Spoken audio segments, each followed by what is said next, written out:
Hello friends, இன்றைக்கி எங்கள் ரிலேஷனோட ஒரு கல்யாணத்துக்கு போயிருந்தோம். அந்த மண்டபத்தில் மேடை பிரமாதமாக அலங்காரம் பண்ணியிருந்தோம். நம்ம பார்த்துட்டுருக்கோம்.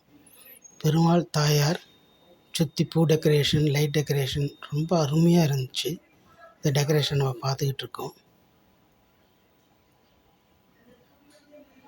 மேடை அலங்காரமே இவ்வளோ பிரமாதமாக இருந்துச்சு. அதுக்கப்புறம் டிஃபன் சாப்பிட போனோம். அருமையான ஒரு டிஃபன், ஒரு ஸ்வீட்டு, ஒரு கொழக்கட்டை, தோசை, இட்லி, பொங்கல், சட்னின்ட்டு. அதுக்கப்புறம் காஃபி சாப்பிட்டோம். இது அருமையான ஒரு கேட்ரர்ஸு. அவங்க அட்ரஸ் கூட நான் கொடுத்துருக்கேன். ஏன்னா அவ்வளோ ஒரு பிரமாதமாக இருந்தது. டிஃபனும் சரி, சாப்பாடும் சரி. அவங்க அட்ரஸ் கொடுத்துருக்கேன். அவங்க கான்டாக்ட் நம்பர் இருக்குது. ஃபங்க்ஷன் இருக்கிறவ அவளை காமிச்சிக்கலாம். கமலாம்பாள் கேட்ரிங்னு பிரமாதமாக பண்ணியிருந்தா. அதுக்கப்புறம் அவள் லேடிஸ்க்கு வளையல்லாம் வச்சுருந்தா. விருப்பப்பட்ட லேடிஸு அவங்க கலர் சைஸுக்கு ஏற்ற மாதிரியும் என்ன பிடிச்ச கலரோ அதை அவங்க எடுத்து போட்டுக்கலாம். பிரமாதமான அரேஞ்ச்மெண்ட் பண்ணியிருந்தாங்க.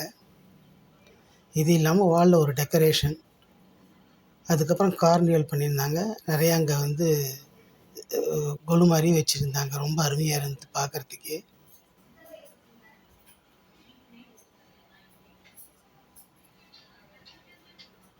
ரொம்ப அட்ராக்டிவாகவும் இருந்தது. அதுக்கப்புறம் இன்னொரு இடத்துல இந்த மாதிரி அழகாக டெக்கரேஷன் பண்ணி அடுக்கி வச்சுருந்தாங்க. இந்த மளிகை சாமான்கள் அப்படின்னு சொல்லுவாங்க. ட்ரை ஃப்ரூட்ஸு, கிரேப்ஸு, அது மாதிரிலாம் வச்சுருந்தாங்க.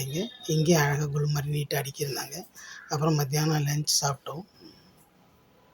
பிரமாதமான சாப்பாடு. போலி, தயிர் பச்சடி, பொரியல், வடை, புளியஞ்சாதம், சாம்பார், ரசம் அமக்கலப்படுத்தியிருந்தாங்க.